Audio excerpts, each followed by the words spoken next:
Voilà, je vous ai parlé des quatre types de parentalité. Je vais vous parler à présent de ce que j'ai pour le moment déterminé comme façon de réagir pour les enfants qui sont confrontés à l'éducation parentalité autoritaire, adultiste, dominante. Donc, je me concentre que sur ça, d'accord? Pourquoi? Parce que la plupart des gens que je vois en consultation qui vont très mal dans leur vie psychologiquement sont les enfants, enfin, oui, voilà. Donc, du coup, c'est ceux qui m'intéressent. Voilà, voilà. Du coup, il y a, je pense, trois façons de survivre quand on est un enfant coincé avec ce type de parentalité. La première façon, ça va être la façon du mouton. Je l'appelle le mouton. Ben, ça va être l'enfant qui va se conformer à tout ce que l'on attend de lui, qui va obéir à tout, qui va essayer de faire qui va rentrer dans la propagande, qui va se soumettre en trouvant ça normal, en le justifiant, en le reproduisant la plupart du temps plus tard quand eux-mêmes seront parents, à être dans un déni vraiment de ce qu'ils ont pu vivre comme violence. Ils ne voient pas la violence. Pour eux, ce qu'ils ont vécu, c'est pas de la violence. C'est de l'éducation. Ils confondent parce que c'est ce qu'ils ont connu, ils connaissent rien d'autre. Ils ont peur au début. Au début, ils ont peur, c'est pour ça qu'ils se soumettent. Et après, ils n'ont même plus peur. Ils ont juste engrammé dans leurs cellules, dans leur psyché, que c'est normal. Et donc, ils rentrent dans le cadre. Ils sont bien dans le cadre qu'on leur a dit. Si le cadre, on le met là, ils vont bouger là. Ils vont jamais, jamais remettre en question, jamais remettre en question le système éducatif dans lequel ils ont grandi. Ils vont être dépendants des parents jusqu'à ce que leurs parents décèdent dans les EHPAD. Ils seront là, les appeler tous les jours. Ils seront dans une loyauté et une fidélité à toute épreuve.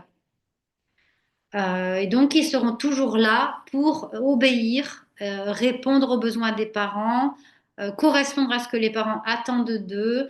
Ils ne seront pas capables d'être autonomes. En général, ça ne marchera jamais leur couple parce que, à un moment donné, euh, eh bien, parce qu'il faut être adulte pour faire un couple à un moment donné, quoi. Donc, ça fait aussi des adultes assez immatures ou violents, qui vont eux-mêmes être dans un rapport de domination sur une autre catégorie humaine, quelque part pour se décharger de la violence qu'ils ont reçue ou pour se décharger de tout ce qu'ils n'arrivent pas à gérer à l'intérieur parce qu'ils font absolument aucun travail sur eux-mêmes.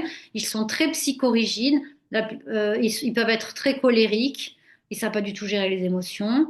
Voilà, je vous donne un tableau, encore une fois, qui est un tableau un petit peu caricatural, mais ça permet de se faire déjà une idée, d'accord? Et si vous n'êtes pas d'accord avec moi, bah, n'hésitez, enfin, vous avez le droit, bien sûr, vous avez votre place pour être tout à fait contre tout ce que je dis. Voilà, c'est fou, hein, d'avoir une place. Bref, ça, c'est une chose. Donc ça, c'est le mouton. Voilà, le mouton. Alors, c'est super, hein, pour l'État, parce que le papa, alors, je dis le papa parce qu'en général, c'est quand même les hommes qui sont le bon père de famille, hein, le bon père de famille, c'est quand même patriarcal, c'est comme le père, hein. Donc, du coup, je dis papa, mais il y a des mères qui sont terribles. Il y a qu'à lire Hervé Bazin, Vipère au point, pour comprendre que c'est pas que les papas. Donc, là, j'ai le papa parce que c'est symbolique. En tous les cas, pour l'État, c'est super parce que ça fait des citoyens qui obéissent à ce qu'on leur dit. Alors, pour les États autoritaires, c'est super. Ça, c'est qu'on va penser par exemple à la Corée du Nord. Ça fait ça fait des gens qui sont fidèles à ce qu'on leur dit, de ce qu'ils doivent penser. Si on leur dit demain tu dois dénoncer les Juifs, demain ils vont dénoncer les Juifs. Voilà, je donne un exemple qui nous ramène à une certaine histoire. Bref, c'est la domination d'un groupe sur un autre. Alors, deuxième catégorie, ça va être le contraire, l'exact opposé, c'est-à-dire l'enfant va totalement se rebeller. Il va prendre des risques parce qu'il va beaucoup souffrir, il va se reprendre des retours de manivelle, il risque même parfois sa vie quand les violences physiques sont très poussées. Mais l'enfant se rebelle, l'enfant n'accepte pas de rentrer dans le cadre, l'enfant cherche à être aimé euh, désespérément, mais ça sera jamais, ça ne sera jamais possible. Euh, L'enfant, du coup, va adopter tout le contraire. Voilà. C'est le rebelle. Voilà. Avec un peu de chance, le rebelle, il s'en sort bien. Au bout d'un moment, il arrive à s'affranchir vraiment et à se construire sa propre vie, à lui, avec sa propre identité.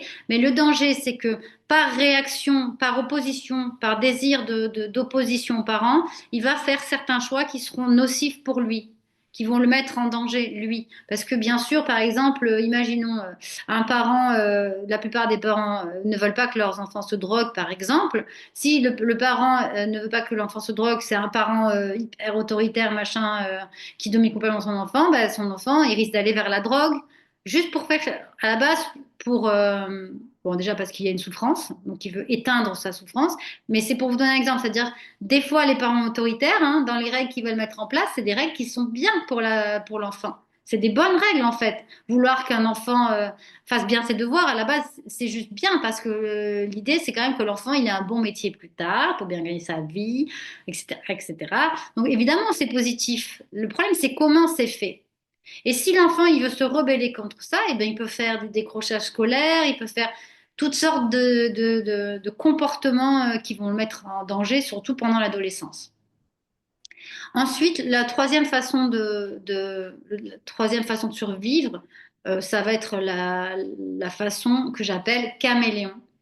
C'est-à-dire, ça va être l'enfant, c'est souvent le fait des filles d'ailleurs, qui va se changer de visage, de couleur en fonction de son environnement extérieur. Sur-adaptation totale. L'enfant a très bien compris que pour être tranquille, il faut faire ça, ça, ça, ça, dire ça, ça, ça, ça. Donc l'enfant va faire tout ce qu'on attend de lui, ta, ta, ta, ta, mais à l'intérieur de lui, c'est pas ce qui se passe. C'est-à-dire, deux choses. Il y a l'intérieur et l'extérieur. L'extérieur, je fais tout ce qu'on veut, tout ce qu'on attend de moi, mais à l'intérieur, non. Donc, dès que papa, maman ont le dos tourné, pouf, je m'autorise à être moi-même et je vais faire des choses que normalement j'ai pas le droit de faire, mais ils sont pas au courant parce que je le cache. Alors, c'est une super et intelligente façon de s'adapter. Mais le danger aussi de cette façon de s'adapter, de toute façon, les trois façons de réagir sont des façons de réagir de survie, mais de toute façon, elles ont toutes leurs effets délétères.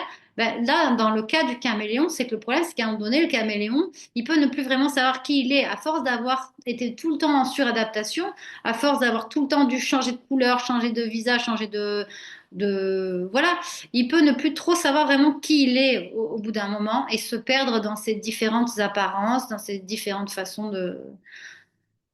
d'être en relation avec le monde. Pour finir, donc, je voulais vous dire que les vidéos sont une invitation à réfléchir à ce dans quoi on a grandi, ce que l'on reproduit, ce qui nous appartient vraiment, c'est-à-dire auquel on adhère vraiment, et tout ce qui fait partie des conditionnements éducatifs, conditionnements de genre, conditionnements de société. C'est vraiment important de pouvoir se remettre en question, de le faire évidemment en se respectant, en douceur, avec beaucoup, beaucoup de compassion pour soi, éventuellement aussi pour les personnes qui nous ont blessés, qui nous ont détruites, parce que on ne détruit pas les autres si au fond de nous, on n'a pas été soi-même à un moment donné détruit finalement. C'est pour ça que c'est très, très, très important de prendre conscience que si on agit très tôt dans la vie, auprès des tout petits, dès la maternelle, même la crèche, hein, eh bien, si on accompagne nos enfants, qu'on les protège, qu'on les encourage à parler, que leurs paroles soient prises en considération, eh bien, on s'autorise à un monde meilleur, un monde plus épanoui, une société plus épanouie. Il y a des pays en Europe, notamment, je pense évidemment, les pays qui sont toujours cités en exemple, hein, c'est les pays scandinaves. C'est vrai qu'ils ont des bons résultats, hein. Il faudrait s'interroger quand même, hein, au lieu de toujours remettre en question, euh, ne pas vouloir changer les choses parce que on pense que c'est comme ça que ça doit être fait, parce que c'est ce qu'on a connu au fond. Moi, voilà, je voudrais juste partager le fait que entre ce que mes grands-parents ont connu, ce que ma mère a connu, ce que j'ai connu et ce que mes enfants connaissent, il y a déjà une super avancée et c'est très positif.